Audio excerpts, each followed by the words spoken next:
मेरे प्यारे देशवासियों, आज़ादी के इस पावन पर्व की सभी देशवासियों को बधाई और बहुत बहुत शुभकामनाएं।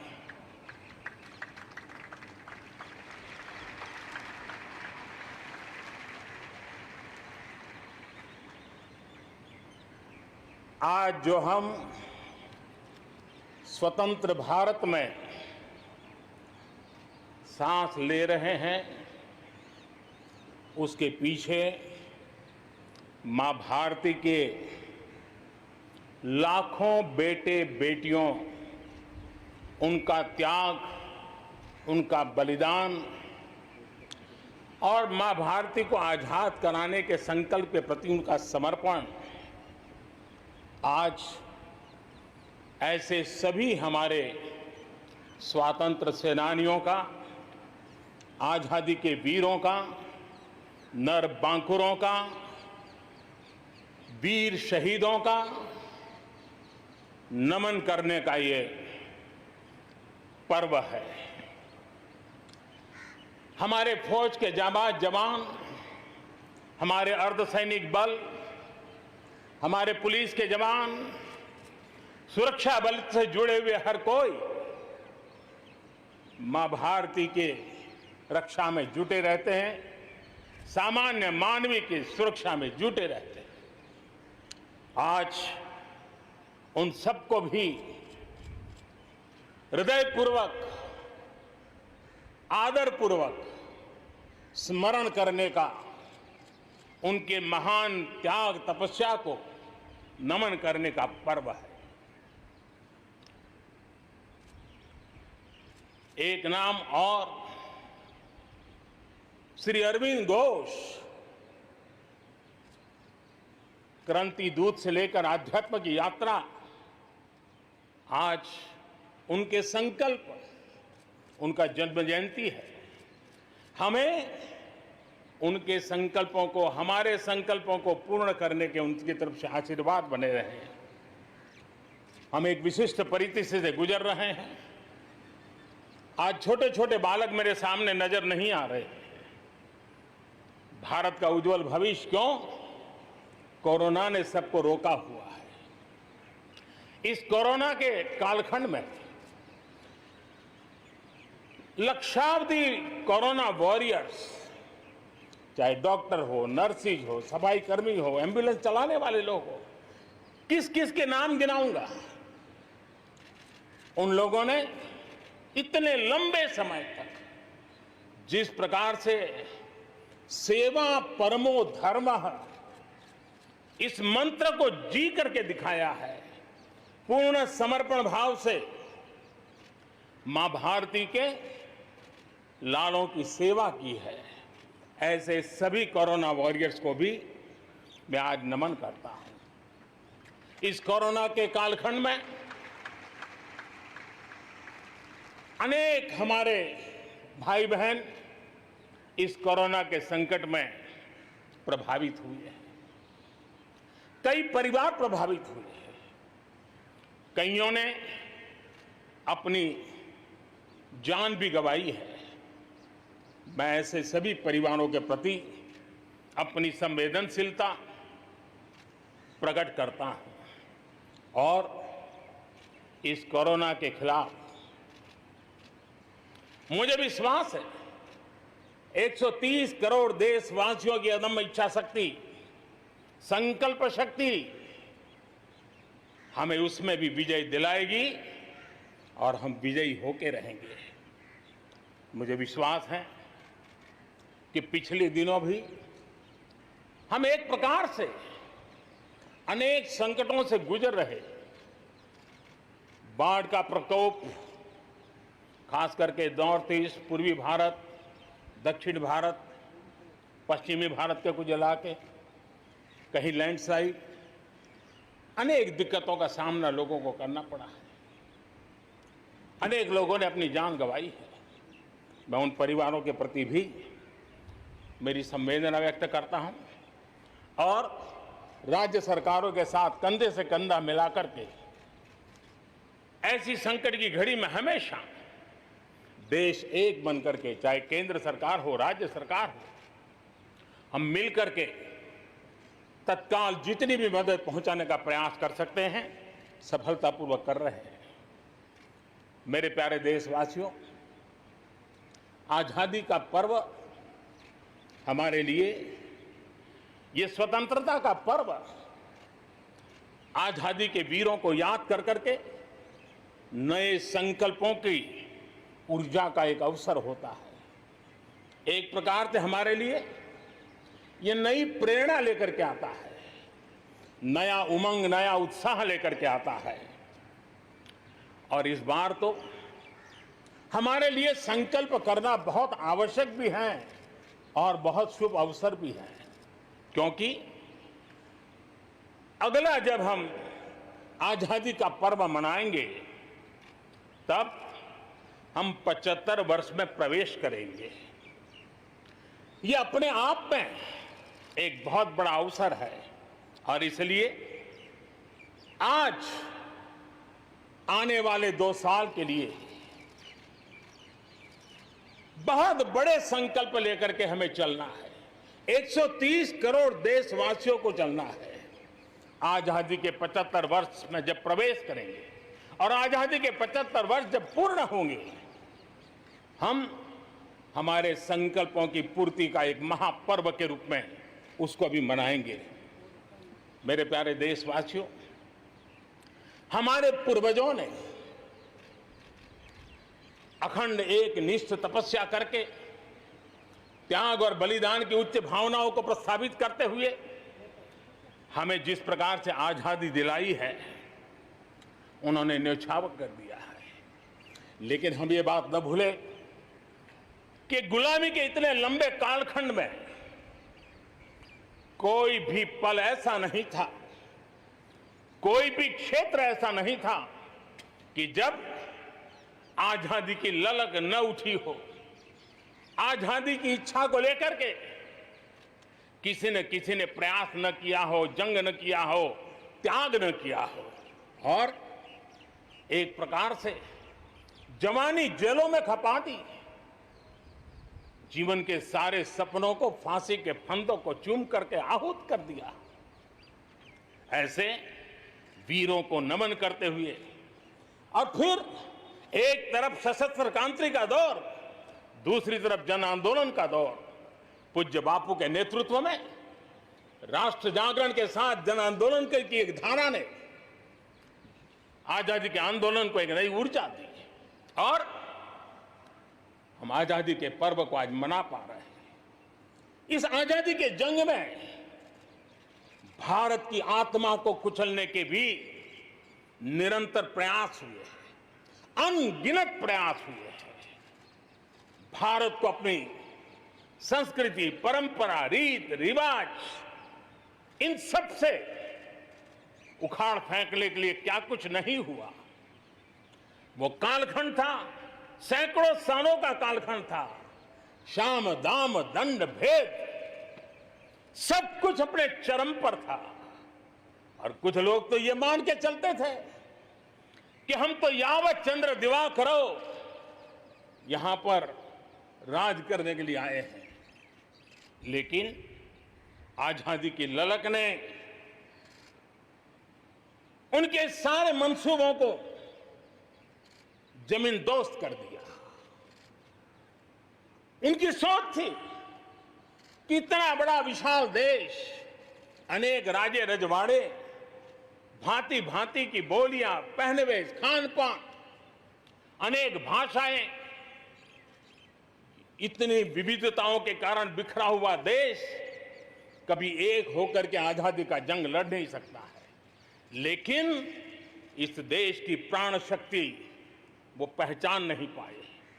अंतर्भूत जो प्राण शक्ति है, एकता का सूत्र जो हमें सबको बांध करके रखा हुआ है, उसने आजादी के उस पर्व में पूरी ताकत के साथ जब वो मैदान में आया तो देश आजादी के जंग में विजयी हुआ। हम ये भी जानते हैं कि वो कालखंड था विस्तारवाद की सोच वालों ने दुनिया में जहां भी फैल सकते के फैलने का प्रयास किया, अपने झंडे गाड़ने की कोशिश की, लेकिन भारत का आजादी का आंदोलन दुनिया के अंदर भी एक प्रेरणा का पुंज बन गया, दिव्य स्तंभ बन गया और दुनिया में भी आजादी की ललक जगी। और जो लोग विस्तारवाद के अंधी दौड़ में लगे हुए थे, अपने झंडे गाड़ने में लगे थे, उन्होंने अपने इस मंसूबों को, विस्तारवाद के मंसूबों को पार करने के लिए दुनिया को दो महाविश्व युद्ध में झोंक दिया, मानवता को तहस नहस कर दिया, जिंदगियां तबाह कर दी, दुनिया को तबाह कर दिया। लेकिन ऐसे कालखंड में भी, युद्ध की विभीषिका के बीच भी भारत ने अपनी आजादी की ललक को नहीं छोड़ा, न कमी आने दी, न नमी आने दी। देश बलिदान करने की जरूरत पड़ी, बलिदान देता रहा, कष्ट झेलने की जरूरत पड़ी, कष्ट झेलता रहा, जन आंदोलन खड़ा करने की जरूरत पड़ी, जन आंदोलन खड़ा करता रहा। और भारत की ये लड़ाई ने दुनिया में आजादी के लिए एक माहौल बना दिया। और भारत की एक शक्ति ने दुनिया में जो बदलाव लाया, विस्तारवाद के लिए एक चुनौती बन गया भारत। इतिहास इस बात को कभी नकार नहीं सकता है। इतिहास इस बात को मेरे प्यारे देशवासियों, आजादी की लड़ाई में पूरे विश्व में भारत ने अपनी एकजुटता की ताकत, अपनी सामूहिकता की ताकत, अपने उज्जवल भविष्य के प्रति अपना संकल्प, समर्पण और प्रेरणा, उस ऊर्जा को लेकर के देश आगे बढ़ता चला गया। मेरे प्यारे देशवासियों, कोरोना वैश्विक महामारी के बीच 130 करोड़ भारतीयों ने संकल्प लिया, संकल्प आत्मनिर्भर बनने का। और आत्मनिर्भर भारत आज हर हिंदुस्तान के मन मस्तिष्क को में छाया हुआ है। आत्मनिर्भर भारत, ये सपना संकल्प में परिवर्तित देख रहे हैं। आत्मनिर्भर भारत ये एक प्रकार से शब्द नहीं, ये आज 130 करोड़ देशवासियों के लिए मंत्र बन गया है। हम जानते हैं, जब मैं आत्मनिर्भर की बात करता हूं, हम में से जो भी 25-30 साल की उम्र से ऊपर होंगे, उन सबने अपने परिवार में अपने माता पिता या अपने बुजुर्गों से सुना होगा कि भाई बेटे बेटी, अब 20 साल 21 साल के हो गए हो, अब अपने पैरों पे खड़े हो जाओ। 20-21 साल में भी परिवार संतानों से अपने पैरों पर खड़े होने की अपेक्षा करता है।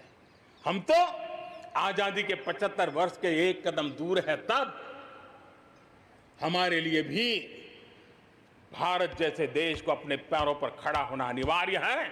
आत्मनिर्भर बनना अनिवार्य है। जो परिवार के लिए आवश्यक है, वो देश के लिए भी आवश्यक है।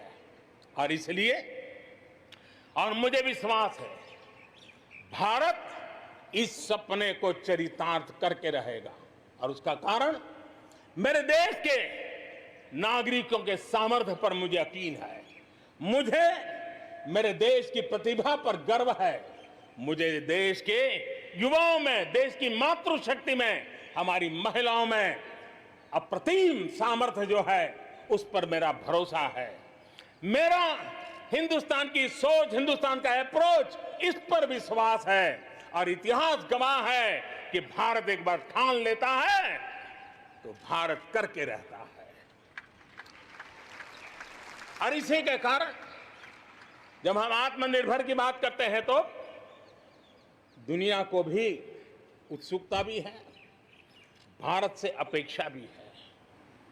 और इसलिए हमें उस अपेक्षा को पूर्ण करने के लिए अपने आप को योग्य बनाना बहुत आवश्यक है। हमें अपने आप को तैयार करना बहुत आवश्यक है। भारत के चिंतन में भारत जैसे विशाल देश, भारत युवा शक्ति से भरा हुआ देश, आत्मनिर्भर भारत की पहली शर्त होती है आत्मविश्वास से भरा हुआ भारत। उसकी यही नींव होती है और यही विकास को नई गति, नई ऊर्जा देने का सामर्थ्य रहती है। भारत विश्व एक परिवार के संस्कारों से पला बड़ा हुआ है। अगर वेद कहते थे वसुधैव कुटुंबकम, तो विनोबा जी कहते थे जय जगत।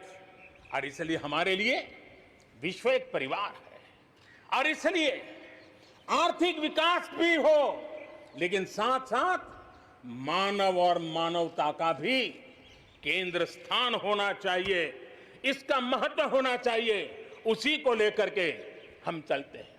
आज दुनिया इंटरकनेक्टेड है, आज दुनिया इंटरडिपेंडेंट है और इसलिए समय की मांग है कि विश्व अर्थव्यवस्था में भारत जैसे विशाल देश का योगदान बढ़ना चाहिए। विश्व कल्याण के लिए भी ये भारत का कर्तव्य है और भारत को अपना योगदान बढ़ाना है तो भारत को स्वयं को सशक्त होना होगा, भारत को आत्मनिर्भर होना होगा। हमें जग कल्याण के लिए भी अपने आप को सामर्थ्यवान बनाना ही पड़ेगा और जब हमारी जड़ें मजबूत होगी, हमारा अपना सामर्थ्य होगा, तो हम दुनिया का भी कल्याण करने की दिशा में कदम उठा सकते हैं। हमारे देश में अथाक प्राकृतिक संपदा है, क्या कुछ नहीं है। आज समय की मांग है कि हमारे इन प्राकृतिक संसाधनों में हम वैल्यू एडिशन करें, हम हमारे मानव संपदा में मूल्य वृद्धि करें, नई ऊंचाइयों पर ले जाएं और हम देश में कब तक कच्चा माल विदेश भेजते रहेंगे, रॉ मटेरियल कब तक दुनिया में भेजते रहेंगे। और देखिए तो रॉ मटेरियल दुनिया में भेजना और फिनिश गुड को दुनिया से वापस लाना, ये खेल कब तक चलेगा। और इसलिए हमें आत्मनिर्भर बनना होगा, हमारी हर शक्ति पर वैश्विक आवश्यकताओं के अनुसार मूल्य वृद्धि करना है, ये हमारा दायित्व है। ये वैल्यू एडिशन करने की दिशा में हम आगे बढ़ना चाहते हैं, हम विश्व में योगदान करने के लिए हम आगे बढ़ना चाहते हैं। विश्व में हम कुछ न कुछ, उसी प्रकार से कृषि क्षेत्र, एक समय था जब हम बाहर से गेहूं मंगवा करके अपना पेट भरते थे, लेकिन हमारे देश के किसानों ने वो कमाल करके दिखा दिया। आत्मनिर्भर भारत आज कृषि क्षेत्र में बना है। आज भारत के किसान, भारत के नागरिकों का ही पेट भरते इतना नहीं है, आज भारत वो स्थिति में है कि दुनिया में जिसकी जरूरत है उसको भी हम अन्न दे सकते हैं। अगर ये हमारी शक्ति है, आत्मनिर्भर की ये ताकत है, तो हमारे कृषि क्षेत्र में भी मूल्य वृद्धि आवश्यक है। वैश्विक आवश्यकताओं के अनुसार हमारे कृषि जगत में बदलाव की आवश्यकता है। विश्व की अपेक्षाओं को पूरा करने के लिए हमने हमारे कृषि जगत को भी आगे बढ़ाने की जरूरत है। आज देश अनेक नए कदम उठा रहा है और इसलिए अब आप देखिए स्पेस सेक्टर में हमने खुला कर दिया, देश के युवाओं को अवसर मिला है। हमने कृषि क्षेत्र को कानूनों से मुक्त कर दिया, बंधनों से मुक्त कर दिया। हमने आत्मनिर्भर बनाने का प्रयास किया हुआ है। जब भारत स्पेस सेक्टर में ताकतवर बनता है तो पड़ोसियों को जरूर उसका लाभ होता है। जब आप ऊर्जा के क्षेत्र में पावरफुल होते हैं तो जे देश अपना अंधेरा मिटाना चाहता है, भारत उसमें मदद कर सकता है। देश के जब हेल्थ सेक्टर का इंफ्रास्ट्रक्चर आत्मनिर्भर हो जाता है तो विश्व के अनेक देशों को टूरिज्म के रूप में, हेल्थ डेस्टिनेशन के रूप में भारत उनकी पसंदीदा बन सकता है। और इसलिए हमें आवश्यक है कि हम भारत में बने सामान की पूरी दुनिया में वाहवाही कैसी हो। और एक जमाना था हमारे देश में जो चीजें बनती थी, हमारे स्किल मैन पावर के द्वारा जो काम होता था, उसकी दुनिया में बहुत वाहवाही होती थी, इतिहास गवाह है। हमें जब आत्मनिर्भर की बात करते हैं तब सिर्फ इंपोर्ट कम करना इतना ही हमारी सोच नहीं है। जब आत्मनिर्भर की बात करते हैं तब हमारी ये जो कौशल्य है, हमारा जो ह्यूमन रिसोर्स का सामर्थ्य है, जब चीजें बाहर से आने लगती हैं तो उसका वो सामर्थ्य खत्म होता चला जाता है, पीढ़ी दर पीढ़ी वो नष्ट हो जाता है। हमें हमारे उस सामर्थ्य को बचाना भी है, बढ़ाना भी है, कौशल्य को बढ़ाना है, क्रिएटिविटी को बढ़ाना है और उसको लेकर के हमें आगे बढ़ना है। हमें स्किल डेवलपमेंट की दिशा में बल देना है। आत्मनिर्भर भारत के लिए, हमारे सामर्थ्य को बढ़ाने के लिए मेरे प्यारे देशवासियों, मैं जानता हूं जब मैं आत्मनिर्भर की बात करता हूं तब अनेक आशंकाएं प्रकट भी की जाती है। मैं इस बात को मानता हूं कि आत्मनिर्भर भारत के लिए लाखों चुनौतियां हैं और जब विश्व स्पर्धा के मोड़ में हो तब तो चुनौतियां बढ़ भी जाती हैं। लेकिन देश के सामने अगर लाखों चुनौतियां हैं तो देश के पास करोड़ों समाधान देने वाले शक्ति भी है, मेरे देशवासी भी हैं जो समाधान का सामर्थ्य देते हैं। अब देखिए, कोरोना के संकट काल में हमने देखा कि बहुत सी चीजों के लिए हम कठिनाइयों में हैं, हमें दुनिया से लाना है, दुनिया दे नहीं पा रही थी। हमारे देश के नौजवानों ने, हमारे देश के उद्यमियों ने, हमारे देश के उद्योग जगत के लोगों ने बीड़ा उठा लिया। जिस देश में N95 नहीं बनता था बनने लगे, PPE नहीं बनता था बनने लग गए, वेंटिलेटर नहीं बनता था बनने लग गए। देश की आवश्यकताओं की तो पूर्ति हुई, लेकिन दुनिया में एक्सपोर्ट करने की हमारी ताकत बन गई। दुनिया की जरूरत थी आत्मनिर्भर भारत दुनिया को कैसे मदद कर सकता है, आज हम इसमें देख सकते हैं। और इसलिए विश्व की भलाई में भी भारत का योगदान करना यह दायित्व बनता है और उसलिए भी हमें उसी प्रकार से बहुत हो चुका है। आजाद भारत की मानसिकता क्या होनी चाहिए? आजाद भारत की मानसिकता होनी चाहिए वोकल फॉर लोकल। हमारे जो स्थानीय उत्पाद है उसका हमने गौरवगान करना चाहिए। हम अपनी चीजों का गौरवगान नहीं करेंगे तो उसको अच्छा बनने का अवसर भी नहीं मिलेगा, उसकी हिम्मत नहीं बढ़ेगी। आइए हम मिलकर के संकल्प लें, आजादी के 75 साल के पर्व की ओर जब कदम रख रहे हैं तब वोकल फॉर लोकल का जीवन मंत्र बन जाए और हम मिलकर के भारत की उस ताकत को हम बढ़ावा दे दें। मेरे प्यारे देशवासियों, हमारा देश कैसी कैसी कमाल करता है, कैसे कैसे आगे बढ़ता है, इस बात को हम भली भांति समझ सकते हैं। कौन सोच सकता था कि कभी गरीबों के जनधन खाते में लाखों करोड़ों रुपए सीधे ट्रांसफर हो जाएंगे? कौन सोच सकता था कि किसानों की भलाई के लिए एपीएमसी जैसा एक्ट में इतने बदलाव हो जाएंगे? कौन सोचता था हमारे व्यापारी आलम पे जो लटकती तलवार थी, एसेंशियल कमोडिटी एक्ट, इतने सालों के बाद वो भी बदल जाएगा? कौन सोचता था कि हमारा स्पेस सेक्टर हमारे देश के युवाओं के लिए खुला कर दिया जाएगा? आज हम देख रहे हैं राष्ट्रीय शिक्षा नीति हो, one nation one ration card की बात हो, वन नेशन वन ग्रिड की बात हो, वन नेशन वन टैक्स की बात हो, इंसॉल्वेंसी और बैंकरप्सी कोड उसकी बात हो, चाहे बैंकों को मर्जर करने का प्रयास हो, देश की सच्चाई बन चुकी है, देश की हकीकत है। भारत में परिवर्तन के इस कालखंड में रिफॉर्म्स के परिणामों को दुनिया देख रही है। एक के बाद एक दूसरे से जुड़े हुए हम जो रिफॉर्म्स कर रहे हैं उसको दुनिया बहुत बारीकी से देख रही है।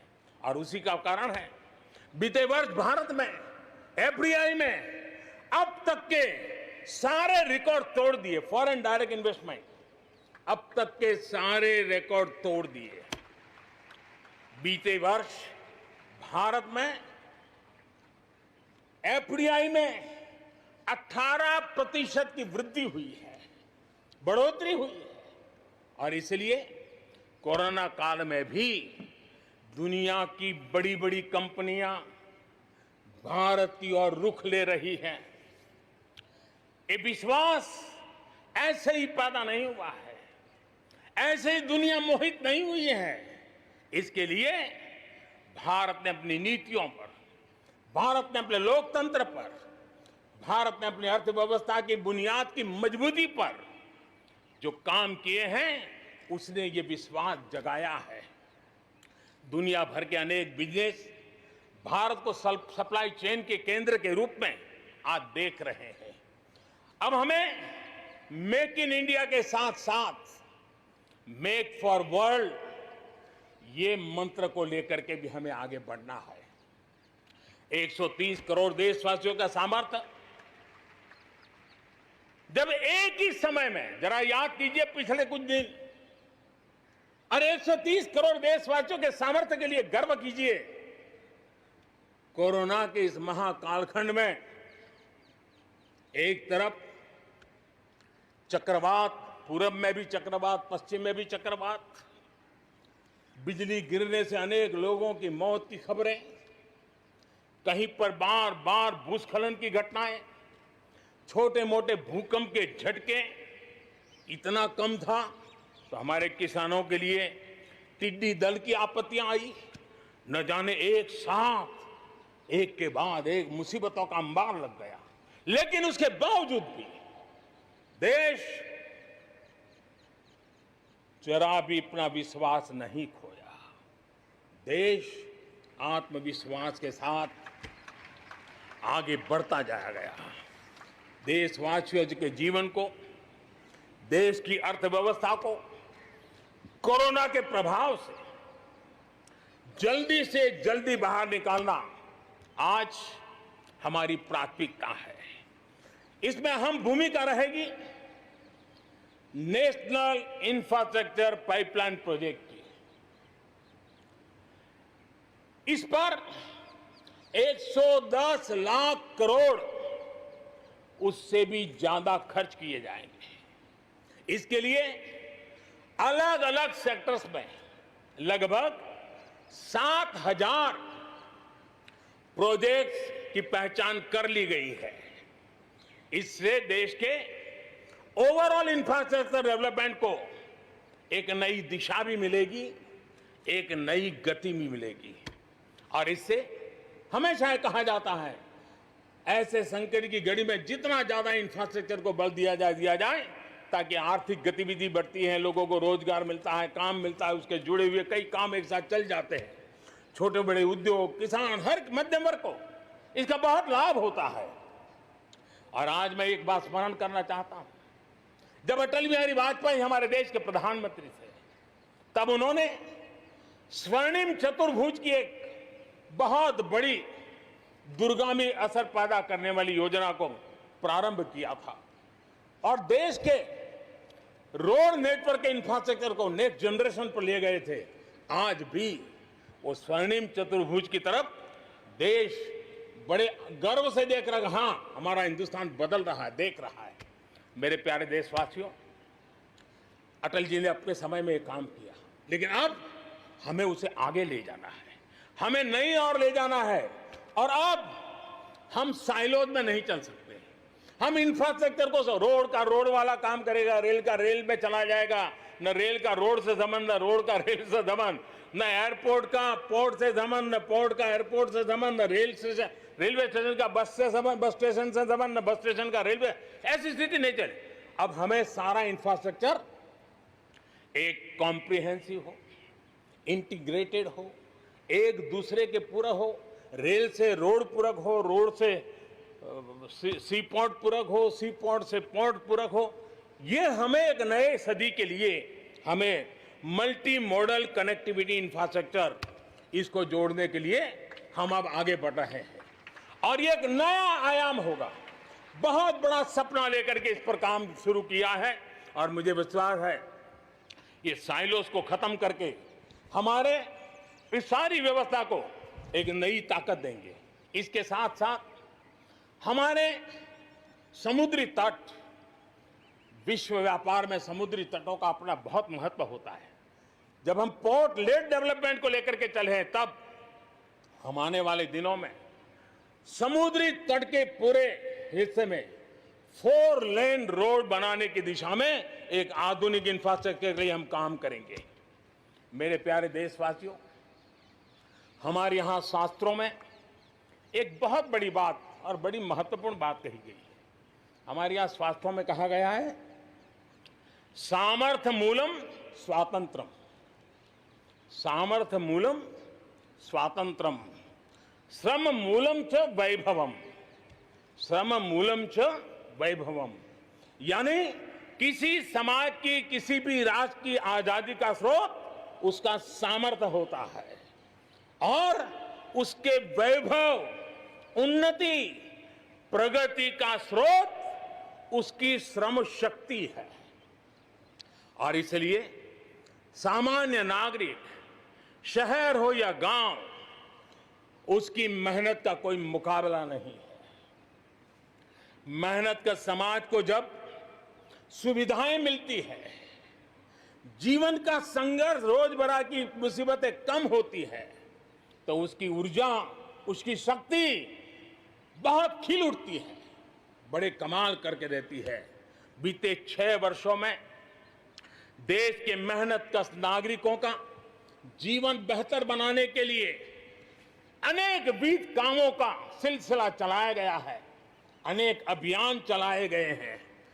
आप देखिए, बैंक खाता हो, पक्के घर की बात हो, इतनी बड़ी मात्रा में शौचालय बनाने हो, हर घर में बिजली कनेक्शन पहुंचाना हो, माताओं बहनों को धुएं से मुक्त करने के लिए गैस का कनेक्शन देना हो, गरीब से गरीब को बीमा सुरक्षा देने का प्रयास हो, 5 लाख रुपए तक अच्छे से अच्छे अस्पताल में मुफ्त इलाज कराने के लिए आयुष्मान भारत योजना हो, राशन की दुकानों को टेक्नोलॉजी जोड़ने की बात हो, हर गरीब, हर व्यक्ति बिना किसी भेदभाव के पूरी पारदर्शिता के साथ उसको लाभ पहुंचाने में पिछले 6 साल ने बहुत अच्छी तरह प्रगति की है। कोरोना के संकट में भी इन व्यवस्थाओं में बहुत मदद मिली है। इस दौरान करोड़ों गरीब परिवारों को मुफ्त गैस सिलेंडर पहुंचना, राशन कार्ड हो या न हो, 80 करोड़ से ज्यादा मेरे देशवासियों को उनके घर का चूल्हा जलता रहे, 80 करोड़ देशवासियों को मुफ्त में अनाज पहुंचाने का काम हो, 90,000 करोड़ रुपए से ज्यादा सीधे बैंक खाते में पैसे ट्रांसफर हो। कुछ वर्ष पहले तो सोच भी नहीं सकते थे, कल्पना ही नहीं कर सकते थे कि दिल्ली 1 रुपया से 1 रुपया निकले और 100 के 100 पैसे गरीब के खाते में जमा हो जाएं। ये पहले कभी सोचा भी नहीं जा सकता है। अपने ही गांव में रोजगार के लिए गरीब कल्याण रोजगार अभियान शुरू किया गया है। श्रमिक साथी खुद को रिस्किल करे, अपस्किल करे, इस पर विश्वास करते हुए, श्रम शक्ति पे भरोसा करते हुए, गांव के संसाधनों पर भरोसा करते हुए, हम वोकल फॉर लोकल को बल देते हुए, रीस्किल, अपस्किल के द्वारा हम हमारे देश की श्रम शक्ति को, हमारे गरीबों को एम्पावर करने की दिशा में हम काम कर रहे हैं। शहर में हमारे जो श्रमिक हैं, क्योंकि आर्थिक गतिविधि का केंद्र शहर है, गांव से लोग दूर दूर से शहरों में आते हैं। स्ट्रीट वेंडर्स हो, रेडी पट्टी वाले लोग हो, आज बैंकों से उनको सीधा पैसा देने की योजना चल रही है। लाखों लोगों ने इतने कम समय में कोरोना के कालखंड में इसका फायदा उठाया है, अब उनको कहीं से ज्यादा ब्याज से खानगी स्तर पर पैसे लेने की जरूरत नहीं पड़ेगी, बैंक से वो अधिकार से अपने पैसे ले पाएगा। उसी प्रकार से जब शहर में हमारे श्रमिक आते हैं, उनको रहने की अगर अच्छी सुविधा मिल जाए तो उनकी कार्य क्षमता में भी बहुत बढ़ोतरी होती है। और इसी बात को ध्यान में रखते हुए शहर के अंदर उनके लिए हमने आवास की व्यवस्था की एक बहुत बड़ी योजना बनाई है, ताकि शहर के अंदर जब श्रमिक आएगा तो वो अपने काम के लिए मुक्त मन से पूरे विश्वास के साथ आगे बढ़ पड़ेंगे। मेरे प्यारे देशवासियों, ये भी सही है कि विकास की इस यात्रा में भी हमने देखा है जैसे समाज जीवन में कुछ तबके पीछे रह जाते हैं, गरीबी से बाहर निकल नहीं पाते हैं, वैसे राष्ट्र जीवन में भी कुछ क्षेत्र होते हैं, कुछ भूभाग होते हैं, कुछ इलाके होते हैं जो पीछे रह जाते हैं। आत्मनिर्भर भारत बनाने के लिए हमारे लिए संतुलित विकास बहुत आवश्यक है और हमने 110 से ज्यादा आकांक्षी जिले आइडेंटिफाई किए हैं। उन 110 जिले जो एवरेज से भी पीछे हैं, उनको राज्य की और राष्ट्र की एवरेज तक ले आना है। सभी पैरामीटर में लेता है। वहां के लोगों को बेहतर शिक्षा मिले, वहां के लोगों को बेहतर स्वास्थ्य सुविधाएं मिले, वहां के लोगों को रोजगार के स्थानीय अवसर पैदा हो, और उसके लिए लगातार हमने इन 110 जिले जो हमारी विकास यात्रा में कहीं पीछे छूट गए हैं, उनको आगे ले जाने के लिए प्रयास कर रहे हैं। मेरे प्यारे देशवासियों, आत्मनिर्भर भारत की अहम प्राथमिकता आत्मनिर्भर कृषि और आत्मनिर्भर किसान, और इसको हम कभी भी नजरअंदाज नहीं कर सकते हैं।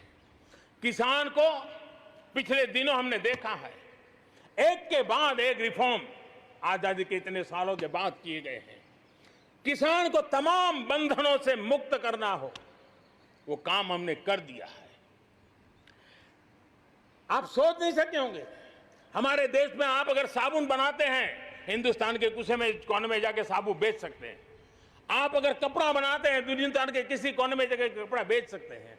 आप चीनी बनाएं, आप चीनी बेच सकते हैं। लेकिन मेरा किसान, बहुत लोगों को पता नहीं होगा, मेरे देश का किसान जो उत्पादन करता था, न वो अपनी मर्जी से बेच सकता था, न अपनी मर्जी से जहां बेचना चाहता था वहां बेच सकता था।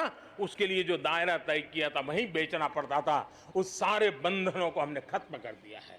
अब हिंदुस्तान का किसान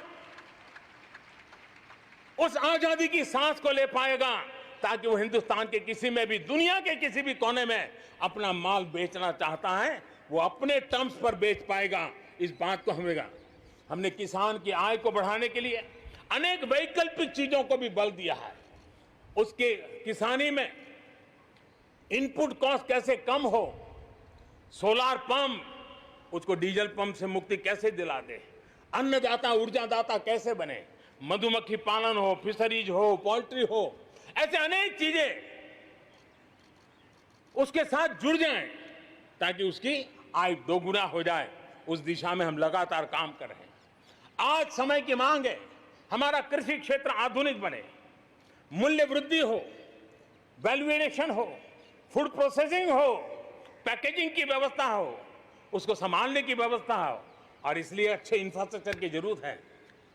आपने देखा होगा इस कोरोना कालखंड में ही पिछले दिनों 1 लाख करोड़ रुपया एग्रीकल्चर इंफ्रास्ट्रक्चर के लिए भारत की सरकार ने आवंटित किए हैं, और इंफ्रास्ट्रक्चर जो किसानों की भलाई के लिए होगा, और इसके कारण किसान अपना मूल्य भी प्राप्त कर सकेगा, दुनिया के बाजार में बेच भी पाएगा, विश्व बाजार में उसकी पहुंच बढ़ेगी।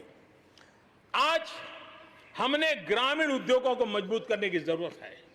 ग्रामीण क्षेत्रों में विशिष्ट प्रकार से आर्थिक क्लस्टर बनाने जाएंगे। कृषि और गैर कृषि उद्योगों को गांव के अंदर एक जाल बनाई जाएगी, और उसके कारण उसके साथ साथ किसानों के लिए जो नई एफपीओ हमने बनाने का, किसान उत्पादक संघ बनाने का जो हमने कोशिश की है, वो अपने आप में एक बहुत बड़ा इकोनॉमिकल एम्पावरमेंट का काम करेगा। भाइयों बहनों, मैंने पिछली बार यहां पर जल जीवन मिशन की घोषणा की थी। आज उसको 1 साल हो रहा है। मैं आज गर्व से कह सकता हूं कि जो हमने सपना लिया है कि पीने का शुद्ध जल, नल से जल हमारे देशवासियों को मिलना चाहिए। स्वास्थ्य की समस्याओं का समाधान भी शुद्ध पीने के जल से जुड़ा हुआ होता है। अर्थव्यवस्था में भी उसका बहुत बड़ा योगदान होता है और उसको लेकर के जल जीवन मिशन शुरू किया। आज मुझे संतोष है कि प्रतिदिन हम 1 लाख से ज्यादा घरों में, हर दिन 1 लाख से ज्यादा घरों में जल पहुंचा रहे हैं, पाइप से जल पहुंचा रहे हैं। और पिछले 1 साल में 2 करोड़ परिवारों तक हम जल पहुंचाने में यशस्वी हुए हैं। और विशेष करके जंगलों में दूर दूर रहने वाले हमारे आदिवासियों के घरों तक ये पहुंचाने का काम, बड़ा अभियान चला है। और मुझे खुशी है कि आज जल जीवन मिशन ने देश में एक तंदुरुस्त स्पर्धा का माहौल बनाया है। जिले जिले के बीच में तंदुरुस्त स्पर्धा हो रही है, नगर नगर के बीच में तंदुरुस्त स्पर्धा हो रही है, राज्य राज्य के बीच में तंदुरुस्त स्पर्धा हो रही है। हर किसी को लग रहा है कि प्रधानमंत्री का जल जीवन मिशन का जो सपना है उसको हम जल्दी से जल्दी अपने क्षेत्र में पूरा करेंगे। कोऑपरेटिव कॉम्पिटिटिव फेडरलिज्म को एक नई ताकत इस जल जीवन मिशन के साथ जुड़ गई है और उसके साथ भी हम आगे बढ़ रहे हैं। मेरे प्यारे देशवासियों, चाहे हमारा कृषि का क्षेत्र हो, चाहे हमारे लघु उद्योगों का क्षेत्र हो, चाहे हमारे नौकरी पेशा करने वाले समाज के लोग हो, ये करीब करीब सभी लोग एक प्रकार से भारत का मध्यम वर्गीय बहुत बड़ा संपुट है। और मध्यम वर्ग से निकले हुए प्रोफेशनल्स आज दुनिया में अपना डंका जमा रहे हैं। मध्यम वर्ग से निकले हुए हमारे डॉक्टर, इंजीनियर, वकील, साइंटिस्ट, सब कोई दुनिया के अंदर अपना नाम डंडा जमा रहे हैं।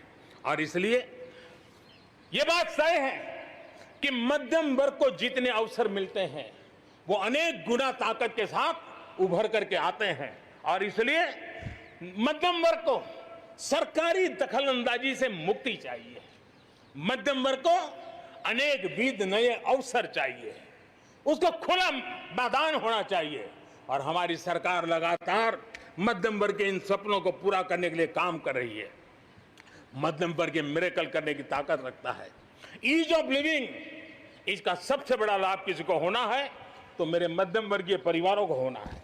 सस्ते इंटरनेट की बात हो, चाहे सस्ते स्मार्टफोन की बात हो, या उड़ान के तहत हवाई जहाज की टिकटें बहुत मिनिमम हो जाने की बात हो, या हमारे हाईवेज हो, इंफॉर्मेशन वेज हो, ये सारी चीजें मध्यम वर्ग की ताकत को बढ़ाने वाली है। आज आपने देखा होगा मध्यम वर्ग में जो गरीबी से बाहर निकला है उसका पहला सपना होता है अपना घर होना चाहिए।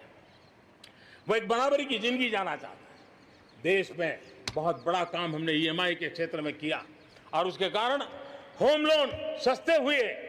और जब एक घर के लिए लोन लेता है तो लोन पूरी करते करते करीब 6 लाख रुपया कि उसको छूट मिल जाती है। यह इतना ही नहीं, पिछले दिनों ध्यान में आया कि बहुत गरीब मध्यम वर्ग के परिवारों ने पैसे लगाए हुए हैं, लेकिन योजनाएं पूरी न होने के कारण खुद का घर मिल नहीं रहा है, किराया भरना पड़ रहा है। भारत सरकार ने 25,000 करोड़ रुपया का विशिष्ट फंड बना करके ये जो आधे अधूरे घर हैं उनको पूरा करके मध्यम वर्गीय परिवारों को घर मिल जाए, उसके लिए हमने अब कदम उठाया है। जीएसटी में बहुत तेजी से टैक्सेशन कम हुआ है, इनकम टैक्स कम हुआ है। आज मिनिमम उस प्रकार के व्यवस्थाओं के साथ हम देश को आगे बढ़ाने का प्रयास कर रहे हैं। कोऑपरेटिव बैंकों को आरबीआई से जोड़ना ये अपने आप में मध्यम वर्गीय परिवारों के पैसों को सुरक्षित रखने की गारंटी इसके साथ जुड़ी हुई है। एमएसएमई सेक्टर में जो रिफॉर्म्स हुए हैं, एग्रीकल्चर सेक्टर में जो रिफॉर्म्स हुए हैं, इसका सीधा सीधा लाभ हमारे मध्यम वर्गीय मेहनतकश परिवारों को जाने वाला है। और उसके कारण हजारों करोड़ रुपए के स्पेशल फंड आज जो हमारे व्यापारी बंधुओं को, हमारे में लघु उद्योगकारों को हम दे रहे हैं, उनको इसका लाभ मिलने वाला है। आम भारतीय की शक्ति, उसकी ऊर्जा आत्मनिर्भर भारत अभियान का एक बहुत बड़ा आधार है। इस ताकत को बनाए रखने के लिए हर स्तर पर निरंतर काम जारी है। मेरे प्यारे देशवासियों, आत्मनिर्भर भारत के निर्माण में, आधुनिक भारत के निर्माण में, नए भारत के निर्माण में, समृद्ध और खुशहाल भारत के निर्माण में देश की शिक्षा का बहुत बड़ा महत्व है। इसी सोच के साथ देश को 3 दशक के बाद नई राष्ट्रीय शिक्षा नीति देने में हम आज यशस्वी हुए हैं और हिंदुस्तान के हर कोने में इसकी स्वागत के समाचार एक नई ऊर्जा, नए विश्वास दे रहे हैं। ये राष्ट्रीय शिक्षा नीति हमारे विद्यार्थियों को जड़ से जोड़ेगी, लेकिन साथ साथ उसको एक ग्लोबल सिटीजन बनाने का भी पूरा सामर्थ्य देगी। वो जड़ों से जुड़ा होगा, लेकिन उसका सर आसमान की ऊंचाइयों को छूता होगा। आज आपने देखा होगा राष्ट्रीय शिक्षा नीति में एक विशेष बल दिया गया है नेशनल रिसर्च फाउंडेशन का, क्योंकि देश को प्रगति करने के लिए इनोवेशन बहुत आवश्यक होता है। इनोवेशन को जितना बल मिलेगा, रिसर्च को जितना बल मिलेगा, उतना ही देश को आगे ले जाने में और कॉम्पिटिटिव वर्ल्ड के अंदर आगे बढ़ने में बहुत ताकत मिलेगी। आपने सोचा होगा, क्या कभी इतना तेजी से गांव तक ऑनलाइन क्लासेस का इतना माहौल बन जाएगा? कभी कभी आफत में भी कुछ ऐसी चीजें उभर करके आ जाती हैं, नई ताकत दे देती है। और इसलिए आपने देखा होगा कोरोना काल में ऑनलाइन क्लासेस एक प्रकार से कल्चर बन गया है। आप देखिए ऑनलाइन डिजिटल ट्रांजैक्शन वो भी कैसे बढ़ रहे हैं। भीम यूपीआई गत 1 महीने में, यानी किसी को भी गर्व होगा कि भारत जैसे देश में यूपीआई भीम के द्वारा गत 1 महीने में 3 लाख करोड़ रुपए का ट्रांजैक्शन हुआ है। ये अपने आप में हम किस प्रकार से बदली हुई स्थितियों को स्वीकार करने लगे हैं, ये इसका नमूना है। आप देखते हैं 2014 से पहले हमारे देश में 5 दर्जन पंचायतों में ऑप्टिकल फाइबर था। गत 5 वर्ष में 1.5 लाख ग्राम पंचायतों तक ऑप्टिकल फाइबर नेटवर्क पहुंच चुका है, जो आज इतना मदद कर रहा है। सभी पंचायतों में पहुंचने के लक्ष्य के साथ हमने काम शुरू किया था। जो 1 लाख पंचायतें बाकी हैं, वहां भी तेजी से काम चल रहा है, लेकिन बदली पड़ी हुई परिस्थिति में गांव की भी डिजिटल इंडिया में भागीदारी अनिवार्य बन गई है। गांव के लोगों को भी इस प्रकार की ऑनलाइन सुविधाओं की जरूरत बढ़ गई है। इसको ध्यान में रखते हुए पहले जो हमने कार्यक्रम बनाया था, हर पंचायत तक पहले पहुंचेंगे, लेकिन आज मैं आपसे बताना चाहूंगा कि अब हमने तय किया है कि सभी 6 लाख से ज्यादा जो हमारे गांव है, उन सभी गांवों में ऑप्टिकल फाइबर नेटवर्क पहुंचाया जाएगा। जरूरत बदली है तो हमने प्रायोरिटी भी बदली है। 6 लाख से अधिक गांवों में हजारों लाखों किलोमीटर ऑप्टिकल फाइबर का काम चलाया जाएगा और हमने तय किया है 1000 दिन में 1000 दिन के अंदर अंदर देश के 6 लाख से अधिक गांवों में ऑप्टिकल फाइबर नेटवर्क काम पूरा कर दिया जाएगा। बदलती हुई टेक्नोलॉजी में साइबर स्पेस, ये हमारी निर्भरता बढ़ती ही जाने वाली है, लेकिन साइबर स्पेस में खतरे भी जुड़े हुए होते हैं। भली भांति दुनिया इससे अब परिचित है और इनसे देश के सामाजिक ताने बाने,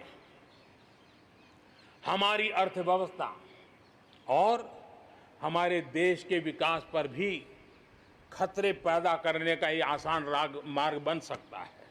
और इसलिए भारत इसमें बहुत सचेत है, भारत बहुत सतर्क है और इन खतरों का सामना करने के लिए फैसले ले रहा है इतना ही नहीं, नई व्यवस्थाएं भी लगातार विकसित की जा रही है।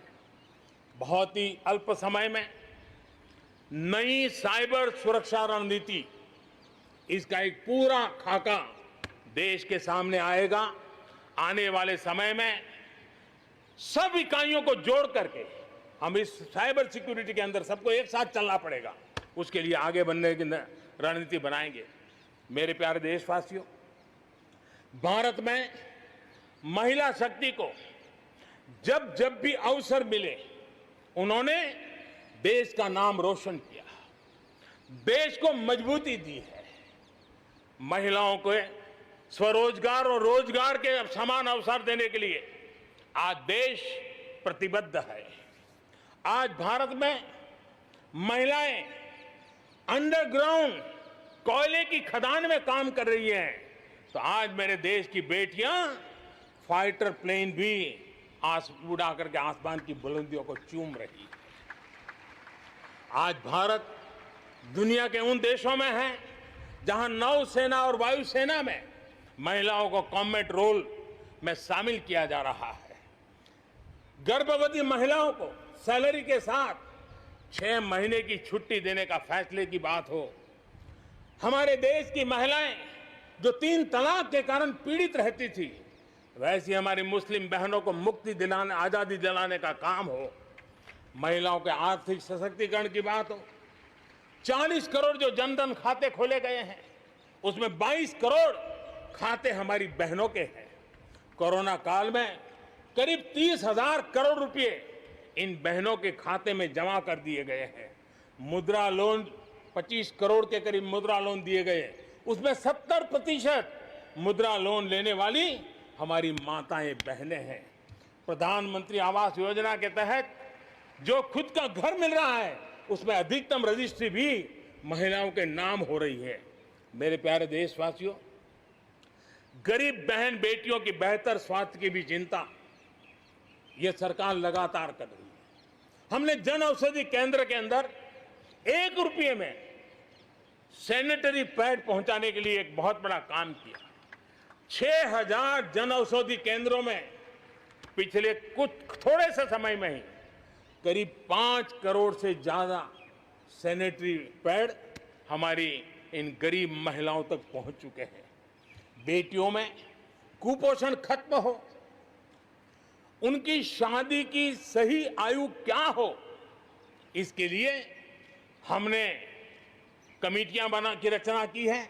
उसका रिपोर्ट आते ही बेटियों की शादी की उम्र के बारे में भी उचित फैसले लिए जाएंगे।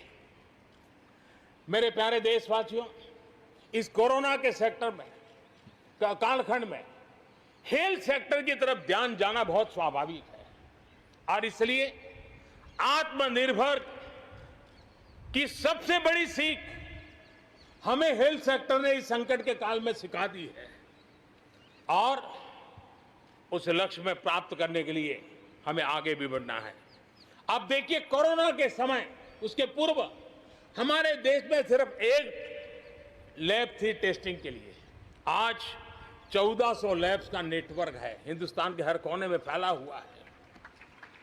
जब कोरोना का संकट आया तो एक दिन में सिर्फ 300 टेस्ट हो पाते थे। इतने कम समय में हमारे लोगों ने वो शक्ति दिखा दी है कि आज हर दिन 7 लाख से ज्यादा टेस्ट हम कर पाए। कहां 300 से शुरू किया था और कहां हम 7 लाख तक पहुंच गए। देश में नए एम्स, नए मेडिकल कॉलेज का निर्माण, आधुनिकीकरण की दिशा में निरंतर प्रयास ये हम कर रहे हैं। 5 साल में MBBS, MD में 45,000 से ज्यादा स्टूडेंट्स के लिए सीटों की बढ़ोतरी की गई है। गांव में 1.5 लाख से ज्यादा वेलनेस सेंटर, और उसमें से करीब 1/3 तो ऑलरेडी कार्यरत हो गए हैं, जिन्होंने इस कोरोना में बहुत बड़ी मदद की है। कोरोना के काल में वेलनेस सेंटर्स की भूमिका ने गांव की बहुत बड़ी मदद की है। हेल्थ सेक्टर में आज से एक बहुत बड़ा अभियान शुरू होने जा रहा है, और उसमें टेक्नोलॉजी का भी बहुत बड़ा रोल रहेगा। आज से national digital health mission, national digital health mission उसका भी आरंभ किया जा रहा है। भारत के हेल्थ सेक्टर में ये एक नई क्रांति ले आएगा। इलाज में आने वाली परेशानियां कम करने के लिए टेक्नोलॉजी का बहुत सुविचारित रूप से उपयोग होगा। प्रत्येक भारतीय को हेल्थ आईडी दी जाएगी। ये हेल्थ आईडी प्रत्येक भारतीय के स्वास्थ्य खाते की तरह काम करेगी। आपके हर टेस्ट, हर बीमारी, आपको किस डॉक्टर के पास कौन सी दवा ली थी, उनका क्या डायग्नोसिस था, कब दी थी, आपकी रिपोर्ट क्या थी, ये सारी जानकारी इस एक हेल्थ आईडी में आपको समाहित की जाएगी।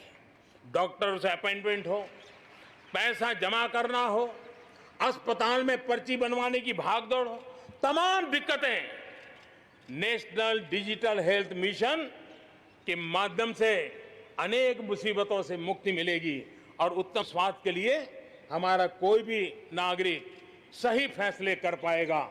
ये व्यवस्था उसे होने वाली है।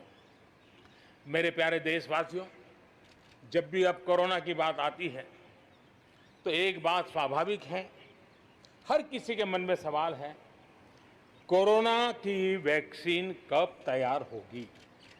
ये सवाल हर एक के मन में है, पूरी दुनिया में है। मैं आज देशवासियों को कहना चाहूंगा, देश के हमारे वैज्ञानिकों की प्रतिभा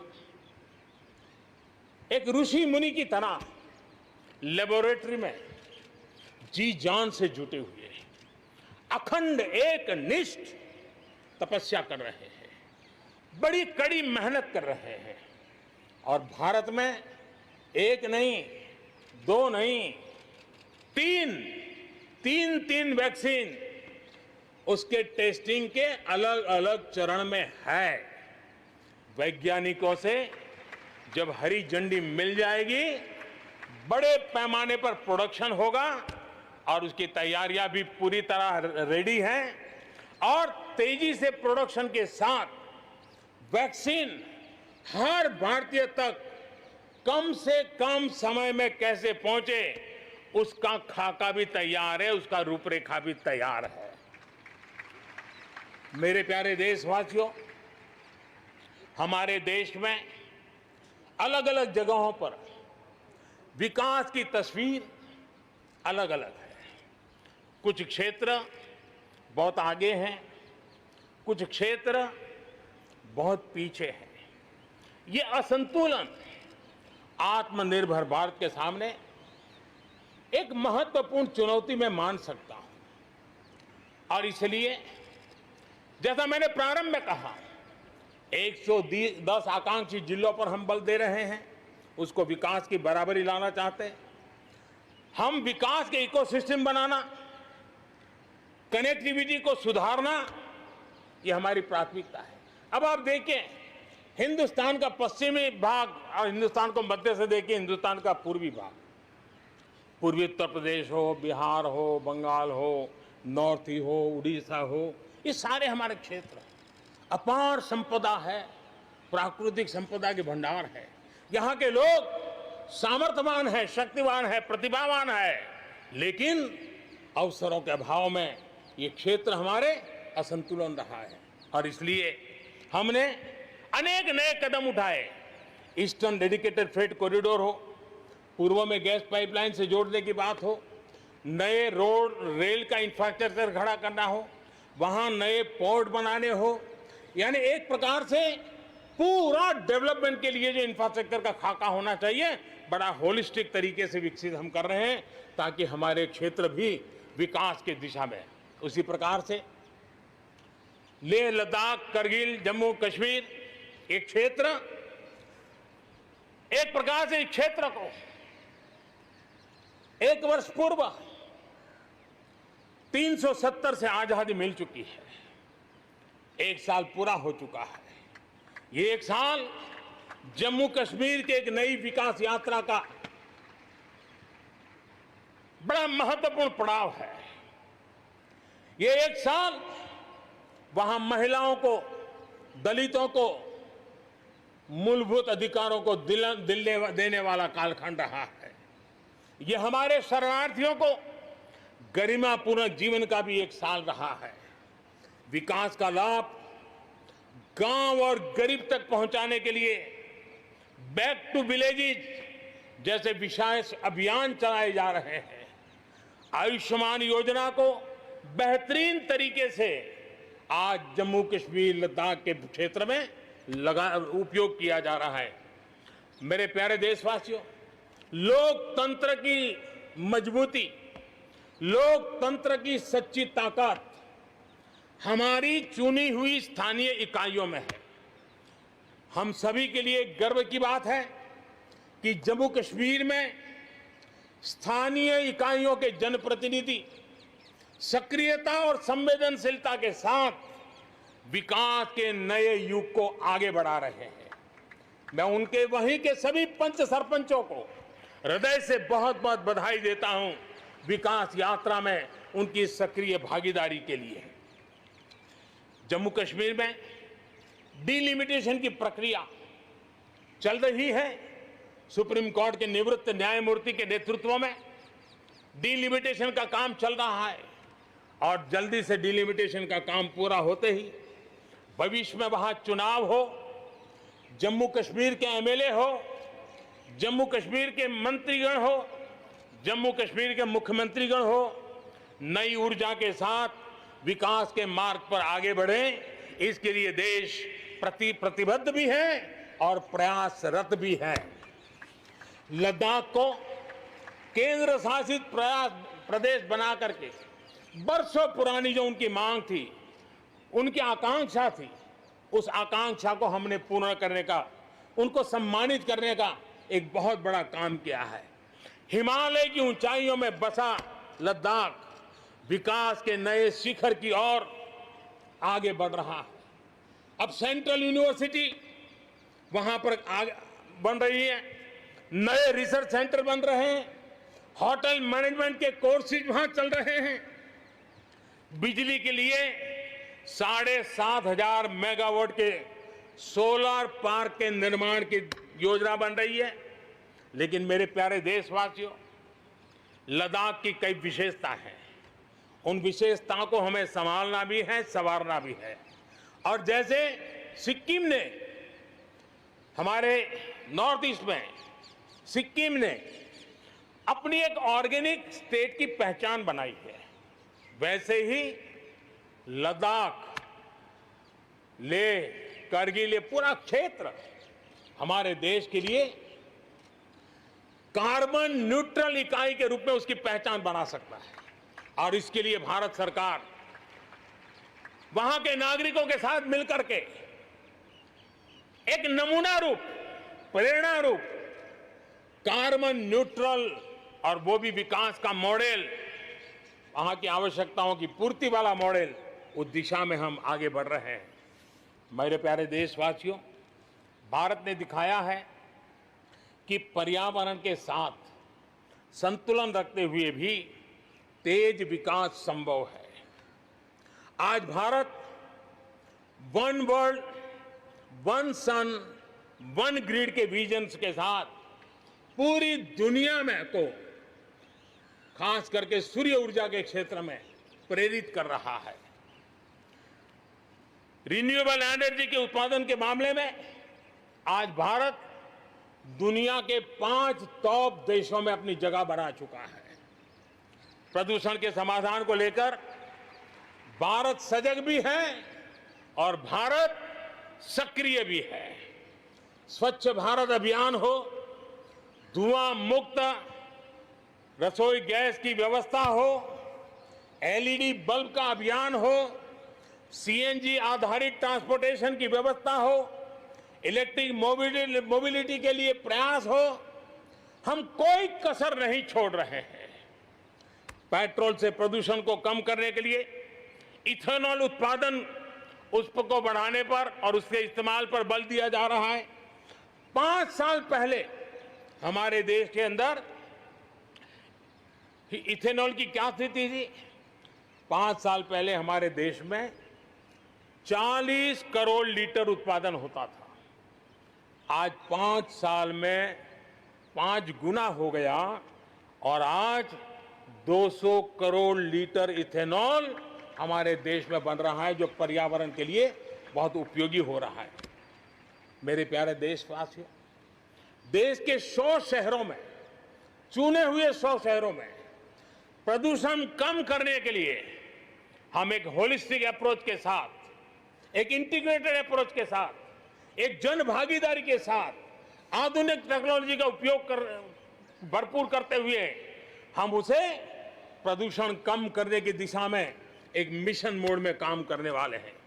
मेरे प्यारे देशवासियों, भारत इस बात को गर्व से कह सकता है, भारत उन बहुत कम देशों में से एक है जहां जंगलों का विस्तार हो रहा है।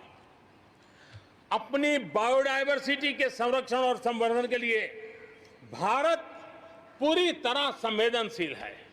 हम लोगों ने सफलतापूर्वक प्रोजेक्ट टाइगर, प्रोजेक्ट एलिफेंट हमने सफलतापूर्वक आगे बढ़ाया है। हमारे यहाँ टाइगर की आबादी बढ़ी है। अब आने वाले दिनों में एशियाटिक लायन, प्रोजेक्ट लायन की शुरुआत हो रही है और उसमें प्रोजेक्ट लायन भारतीय शहरों की रक्षा, सुरक्षा, आवश्यक इंफ्रास्ट्रक्चर और विशेष करके उनके लिए जो आवश्यक होता है स्पेशल प्रकार का हेल्थ इंफ्रास्ट्रक्चर, उस पर भी काम किया जाएगा और प्रोजेक्ट लाइन पर बल दिया जाएगा।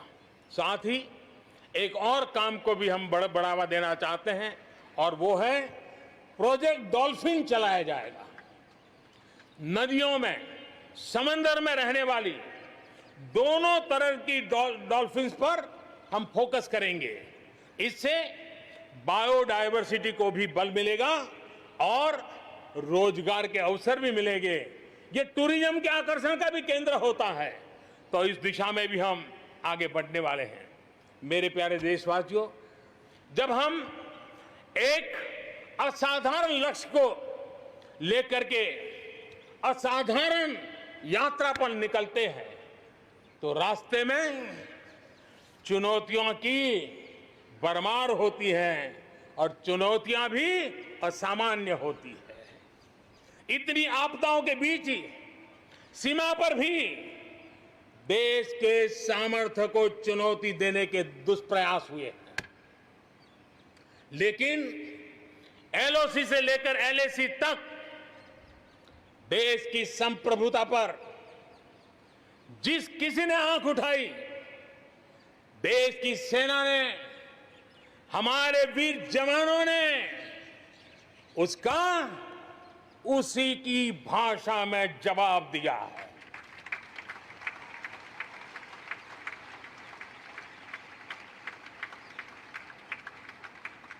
भारत की संप्रभुता की रक्षा के लिए पूरा देश एक जोश से भरा हुआ है, संकल्प से प्रेरित है और सामर्थ्य पर अटूट श्रद्धा के साथ आगे बढ़ रहा है। इस संकल्प के लिए हमारे वीर जवान क्या कर सकते हैं, देश क्या कर सकता है, ये लद्दाख में दुनिया ने देख लिया है।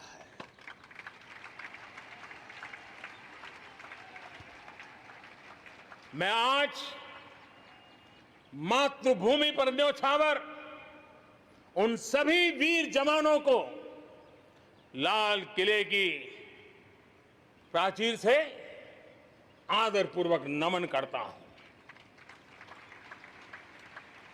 आतंकवाद हो या विस्तारवाद, भारत आज डटकर मुकाबला कर रहा है। आज दुनिया पर का भारत पर विश्वास और मजबूत हुआ है। पिछले दिनों संयुक्त राष्ट्र सुरक्षा परिषद के अस्थायी सदस्य के रूप में 192 में से 192 में से 184 देखो सो कहोगा, भारत को समर्थन मिलना ये हमारे हर हिंदुस्तानी के लिए गर्व दिलाता है। विश्व में हमने कैसी अपनी पहुंच बनाई है, उसका ये उदाहरण है। और ये तभी संभव होता है जब भारत खुद मजबूत हो, भारत सशक्त हो, भारत सुरक्षित हो। इसी सोच के साथ आज अनेक मोर्चों पर काम किया जा रहा है।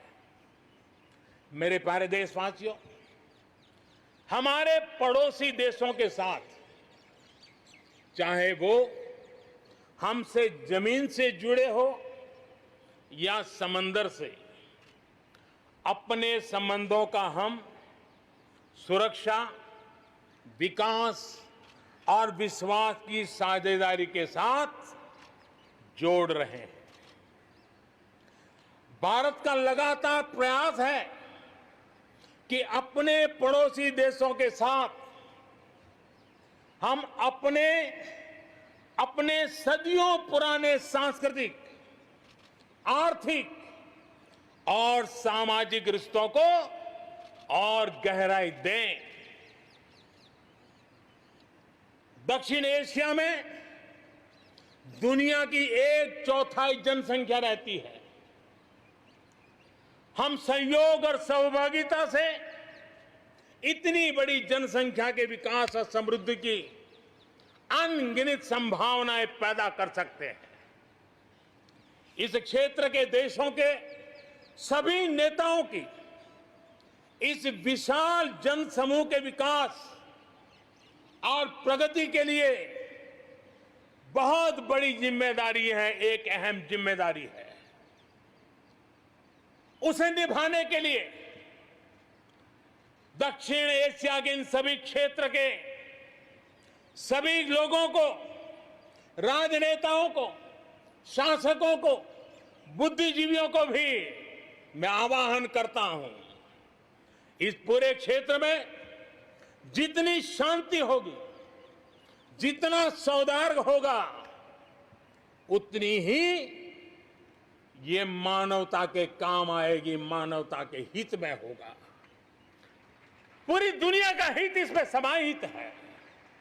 आज पड़ोसी सिर्फ वो ही नहीं है जिनसे हमारी भौगोलिक सीमाएं मिलती है, बल्कि वे भी हैं जिनसे हमारे दिल मिलते हैं।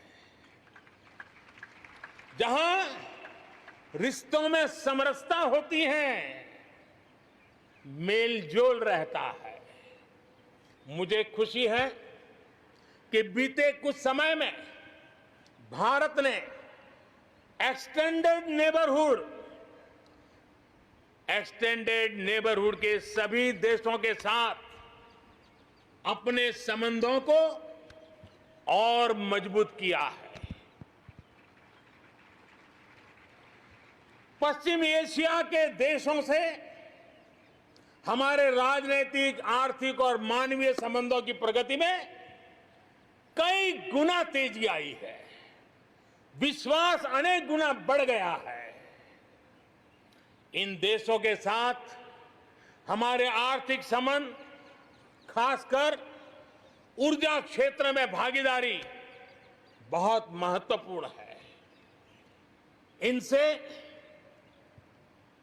कई देशों में, इन सभी देशों में, ज्यादातर देशों में बहुत बड़ी संख्या में हमारे भारतीय भाई बहन काम कर रहे हैं।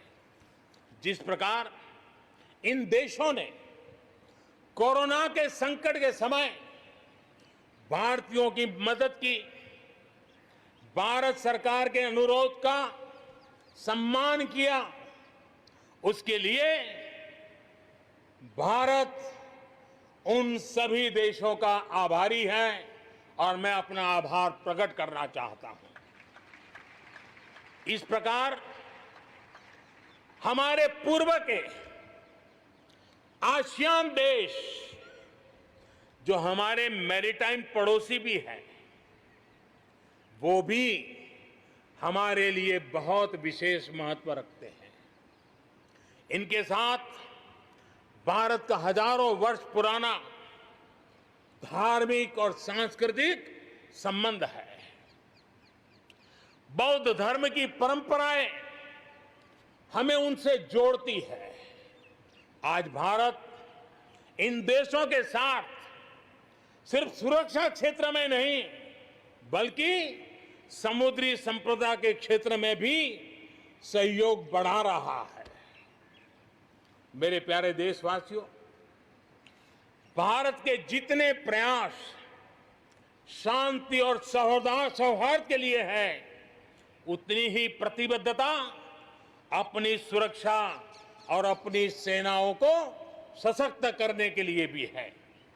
रक्षा उत्पादन में आत्मनिर्भर भारत के लिए बड़े कदम उठाए गए हैं। हाल ही में 100 से ज्यादा सैन्य उपकरणों के आयात पर हमने रोक लगा दी है। मिसाइलों से लेकर के हल्के युद्धक हेलीकॉप्टरों तक, असॉल्ट राइफल से लेकर ट्रांसपोर्ट एयरक्राफ्ट तक, सभी मेक इन इंडिया हो गए। अपना तेजस भी अपनी तेजी और अपनी ताकत दिखाने के लिए आधुनिक जरूरतों के हिसाब से तैयार हो रहा है। देश की सुरक्षा में हमारे बॉर्डर और कोस्टल इंफ्रास्ट्रक्चर की बहुत बड़ी भूमिका है। आज हिमालय की चोटियां हो या हिंद महासागर के द्वीप, हर दिशा में कनेक्टिविटी के विस्तार पर जोर दिया जा रहा है। लद्दाख से लेकर के अरुणाचल प्रदेश तक बड़े पैमाने पर हमारे देश की सुरक्षा को ध्यान में रखते हुए नई सड़कें तैयार की गई हैं। देश में, मेरे प्यारे देशवासियों, हमारा इतना बड़ा समुद्र तट है, लेकिन साथ साथ हमारे पास 1300 से ज्यादा आइलैंड्स हैं। कुछ चुनिंदा आइलैंड के महत्व को देखते हुए तेजी से विकसित करने पर हम आगे बढ़ रहे हैं।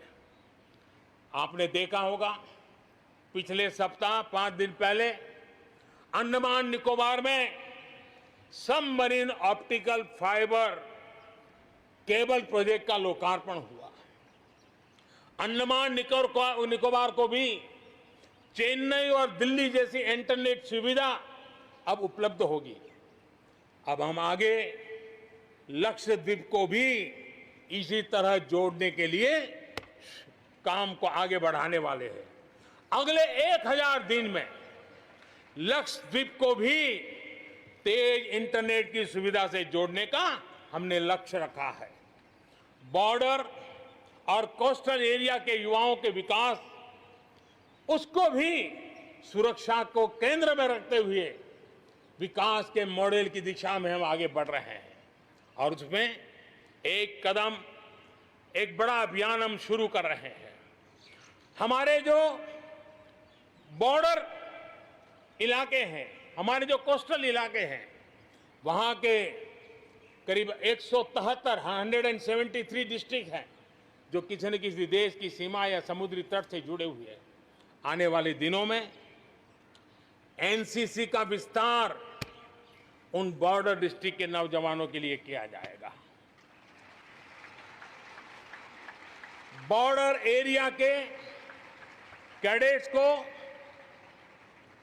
हम करीब 1 लाख नए एनसीसी के कैडेट तैयार करेंगे और उसमें 1/3 हमारी बेटियां हो, ये भी प्रयास रहेगा। बॉर्डर एरिया के कैडेट्स को सेना प्रशिक्षित करेगी। कोस्टल एरिया के जो कैडेट्स हैं उनको नेवी के लोग प्रशिक्षित करेंगे और जहां एयरबेस है वहां के कैडेट को एयरफोर्स की तरफ से ट्रेनिंग दी जाएगी। बॉर्डर और कोस्टल एरिया को आप आपदाओं से निपटने के लिए एक ट्रेन्ड मैन पावर मिलेगा। युवाओं को आर्म फोर्सेस में कैरियर बनाने के लिए जरूरी स्किल भी मिलेगी। मेरे प्यारे देशवासियों, पिछले वर्ष लाल किले से मैंने कहा था, बीते 5 साल आवश्यकताओं की पूर्ति और अगले 5 साल आकांक्षाओं की पूर्ति के हैं। बीते 1 साल में ही देश ने बड़े और महत्वपूर्ण फैसलों के पड़ाव को पार कर लिया है। गांधी 150 पर भारत ने गांवों को खुद को खुले में शौच से मुक्त किया है।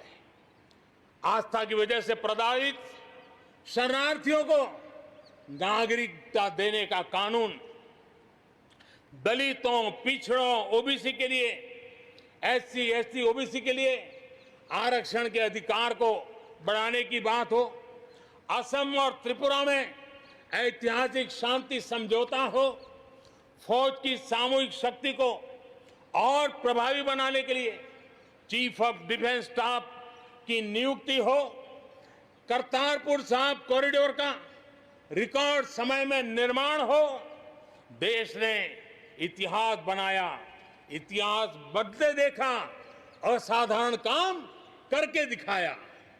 10 दिन पूर्व अयोध्या में भगवान राम के भव्य मंदिर का निर्माण शुरू हुआ।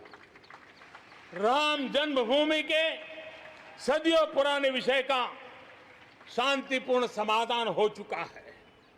देश के लोगों ने जिस संयम के साथ और समझदारी के साथ आचरण किया है, व्यवहार किया है, यह अभूतपूर्व है और भविष्य के लिए हमारे लिए प्रेरणा का कारण है।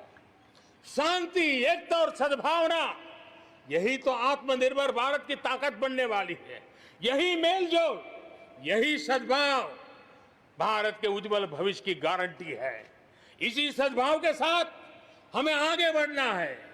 विकास में के इस महायज्ञ में हर हिंदुस्तानी को अपनी कुछ न कुछ आहुति देनी है। इस दशक में भारत नई नीति और नई रीति के साथ ही आगे बढ़ेगा। जब साधारण से काम नहीं चलेगा, अब होती है चलती का वक्त अब चला गया।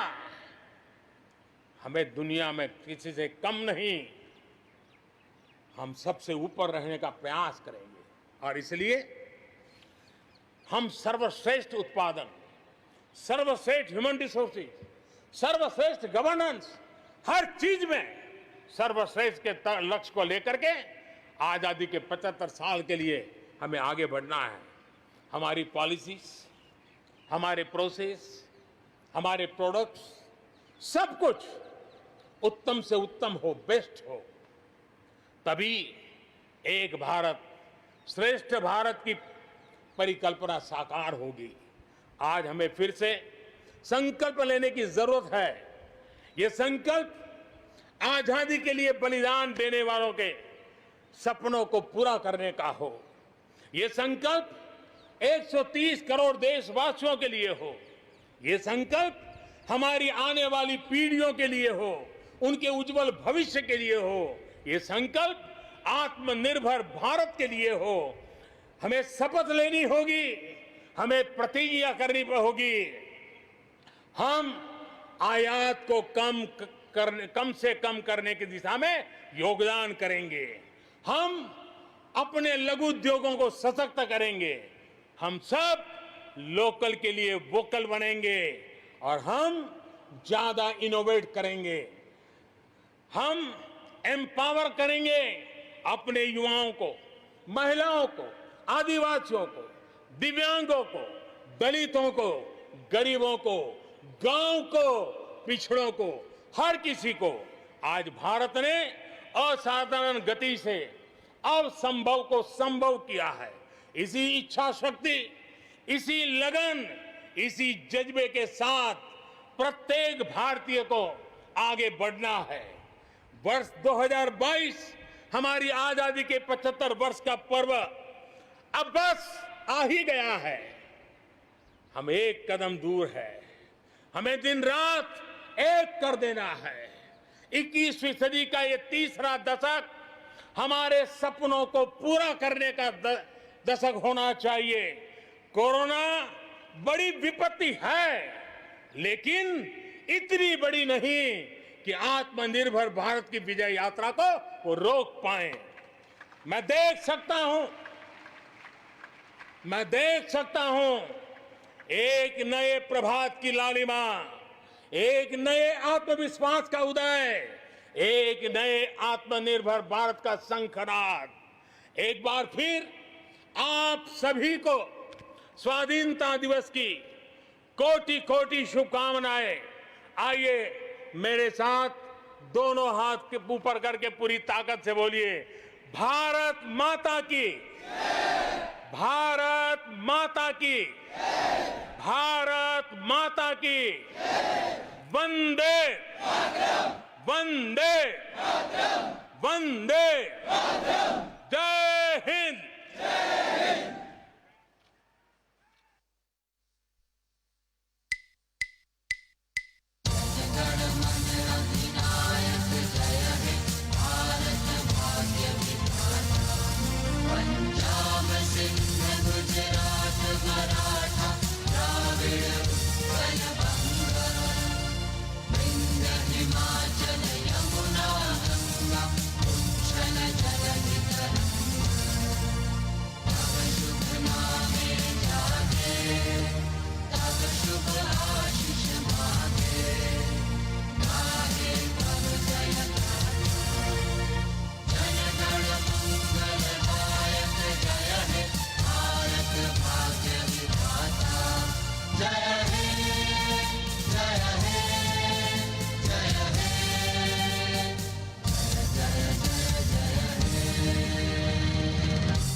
कोटि